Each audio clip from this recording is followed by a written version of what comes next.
Hello everyone, स्वागत है आप सभी का हमारे 100 डे डीएसए क्वेश्चन सीरीज के अंदर। तो आज है उसका डे नंबर 14 और आज के वीडियो में हम डिस्कस करने वाले हैं बाइनरी सर्च का जो क्वेश्चन है, जो मैंने बताया था पिछली वीडियो के अंदर कि हमने पूरा लॉजिक उसका समझा था और उसका जो प्रैक्टिकल इंप्लीमेंटेशन है वो हमने वेव्स कोड के अंदर देखा था। पर उसका जो लीड कोड जो प्लेटफॉर्म है उसके ऊपर का जो क्वेश्चन है बाइनरी सर्च नाम का, प्रॉब्लम नंबर है वो 704, वो अभी हम इस वीडियो में डिस्कस करने वाले। तो सबसे पहले हम क्या करते हैं, उस प्रॉब्लम को पढ़ लेते हैं और उसको अंडरस्टैंड कर लेते, बाद में उसका जो कोड पार्ट है उसको मैं समझाऊंगा। तो देखो इधर प्रॉब्लम नंबर 704 बाइनरी सर्च, ये लीड कोड का प्रॉब्लम है। अभी देखो, given an array of integer nums, एक एरे दिया है नम्स नाम का, which is sorted in ascending order, which is in sorted in ascending order. अभी सॉर्टेड है तो क्या हो गया, हमारी जो बाइनरी सर्च वाली जो कंडीशन है वो हम इधर लगा सकते हैं। बाइनरी सर्च के लिए सबसे पहले जो कंडीशन क्या होनी चाहिए कि हमारा एरे ये सॉर्टेड होना चाहिए। और उन्होंने क्या दिया है कि एक इंटीजर हमें, मतलब एक टारगेट वैल्यू है, हमें क्या करना है उस नम्स नाम के एरे के अंदर हमें क्या करना है, सर्च करना है। अगर ये target exist then returns its index, मतलब मैंने जैसे पिछली वीडियो में दिया था कि हम उसका डायरेक्टली क्या इंडेक्स रिटर्न कर रहे थे। अभी अभी नहीं मिला तो हम क्या रिटर्न कर रहे थे, -1 हम रिटर्न कर रहे थे। मतलब पिछली वीडियो में जो भी लॉजिक मैंने समझाया था और जो भी कोड समझाया था वो देख कर आओ, आपको डायरेक्टली ये कोड आप इधर इंप्लीमेंट कर सकते हो। You must write an algorithm, और उसकी टाइम कॉम्प्लेक्सिटी क्या होनी चाहिए, वो लॉग एन उसकी टाइम कॉम्प्लेक्सिटी होनी चाहिए। और अभी देखो नम्स, उन्होंने एक कुछ एग्जांपल दिए। एग्जांपल 1 में देखो नम्स इनपुट लिया है -1 0 3 5 9 12, एक एरे है।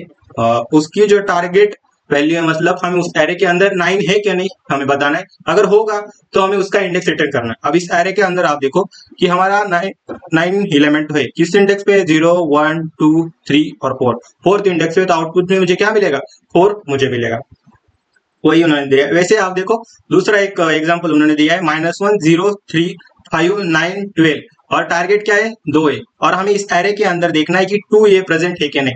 आप देखो 2 इसके अंदर प्रेजेंट नहीं है, तो मुझे क्या मिला, आउटपुट में -1 दिखा। आ गए समझ में। उन्होंने कुछ कंस्ट्रेंट दिए, ये हमेशा हमें पढ़ना है। देखो क्या दिया है उन्होंने, नम्स डॉट लेंथ, मतलब उस एरे की जो लेंथ है वो किधर से लेने की, 1 से लेकर 10 की पावर की 4 तक के बीच में होंगी। और जो नम्स ऑफ आई और टारगेट वैल्यू क्या है, -10 की पावर 4 से लेकर 10 की पावर 4 तक के बीच में रहेंगे।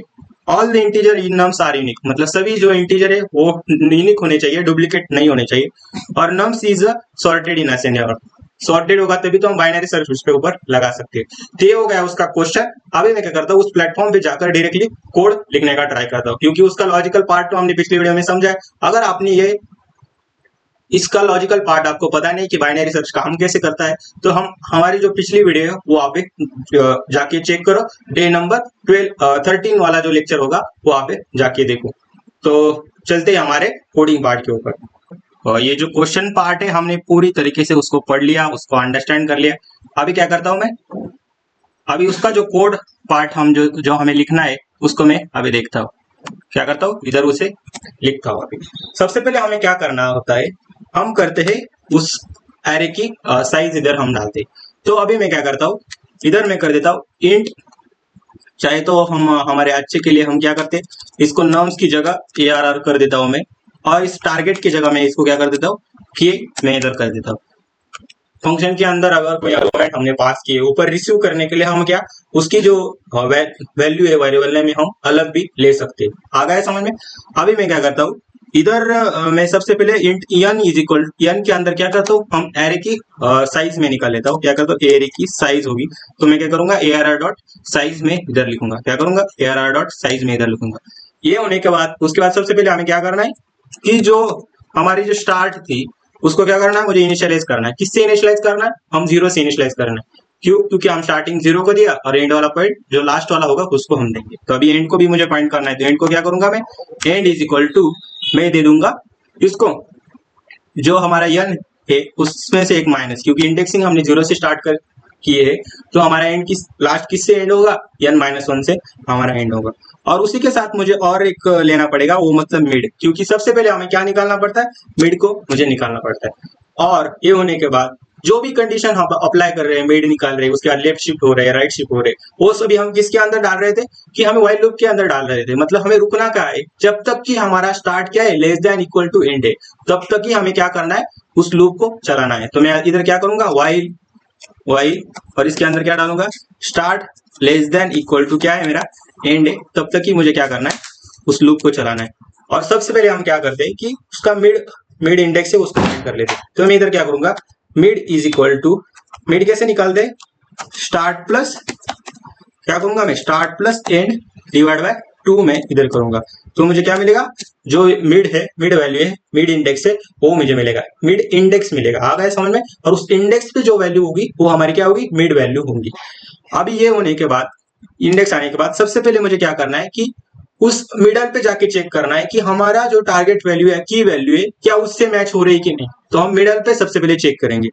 क्या करूंगा मैं, मिडल पे जाके चेक करूंगा। तो अभी मैं इधर क्या करूंगा, एरे ऑफ मिड को किसके साथ कंपेयर करूंगा, कि हमारी जो की है उसके साथ मैं क्या करूंगा, कंपेयर करूंगा। अगर वो वैल्यू हमारी इक्वल हो गई तो मुझे इधर क्या करना है, रिटर्न क्या कर देना है, मिड का जो इंडेक्स होगा उसे रिटर्न कर देना। ये हो गई हमारी पहली कंडीशन। उसके बाद हम चेक करेंगे कि हमें मूव कहाँ करना है। तो हमने अगर देखा कि हमारी जो वैल्यू है वो अगर सर्च की वैल्यू अगर मेरी बड़ी है किससे, मिड वैल्यू से, तो मुझे इधर शिफ्ट करना पड़ेगा ना। तो जब मुझे क्या करना पड़ेगा, जो स्टार्ट वाला पॉइंट है उसे फिर से आगे शिफ्ट करना पड़ेगा, और जो स्टार्ट और एंड होगा उसके बीच में मुझे क्या करना, निकालना पड़ेगा, मिडल वैल्यू फिर से उसको निकालना पड़ेगा। मतलब एरे को हम क्या कर रहे हैं, डिवाइड कर रहे हैं। क्या कर रहे हैं, डिवाइड कर रहे हैं, ऐसा आप समझो। अभी मैं क्या करूंगा, एल्स इफ के अंदर एक कंडीशन दूंगा।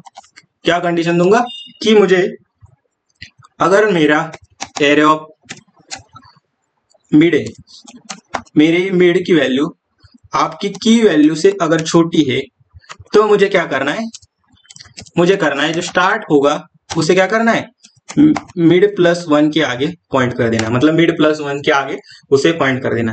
अदरवाइज हमें क्या करना है, अगर मेरे मान लो कि एरे ऑफ मिड की वैल्यू से भी कम है वो वैल्यू हमने जो सर्च की है, तो मुझे क्या करना पड़ेगा, मिड से मतलब जो एंड वाला पॉइंट, अभी उस तरफ जाने की जरूरत नहीं है, जो लास्ट तक हम चेक कर रहे थे उस तरफ जाने की जरूरत नहीं। तो हमें क्या करना पड़ेगा, उस एंड वाले को मिड से एक कम, मतलब मिड से एक आगे, मिड -1 तक हमें करना पड़ेगा। तो मैं अभी इधर क्या करूंगा, एल्स में इधर क्या करूंगा, इधर लिखूंगा मैं, एंड को मुझे किस तरफ पॉइंट करना है, मिड -1 की तरफ पॉइंट करना है। और अभी ये होने के बाद लास्ट में मुझे क्या करना है कि ये जो भी कंडीशन हम क्यों लगा रहे हैं कि उस एरे के अंदर वो एलिमेंट अगर होगा, अगर नहीं होगा तो मुझे रिटर्न क्या कर देने का है।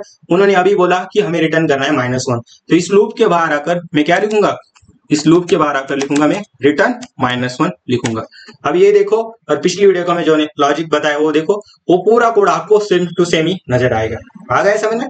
अभी मैं क्या करता हूँ, इस कोड को रन करके चेक करता हूँ कि हमने जो कोड लिखा है वो सही है क्या नहीं। उसके जो जितने भी सारे टेस्ट केसेस वो इधर पास हो रही कि नहीं, हम वो चेक करेंगे। तो देखो, दोनों भी टेस्ट केसेस है वो इधर पास हो गई। अभी मैं क्या करता हूँ, इसको सबमिट कर देता हूँ।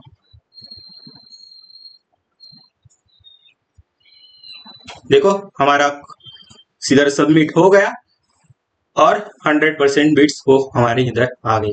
तो ये था आज का क्वेश्चन। आपको क्या करना है, अभी इस क्वेश्चन को अच्छे से समझना है और आपको कोड उसका ट्राई करना है। अगर उसका लॉजिक आपको देखना है तो हमारी जो पिछली वीडियो है वो जाके चेक करो। तो आज के लिए इतना ही, बाकी का हम नेक्स्ट लेक्चर में देखेंगे। तब तक के लिए ओके बाय।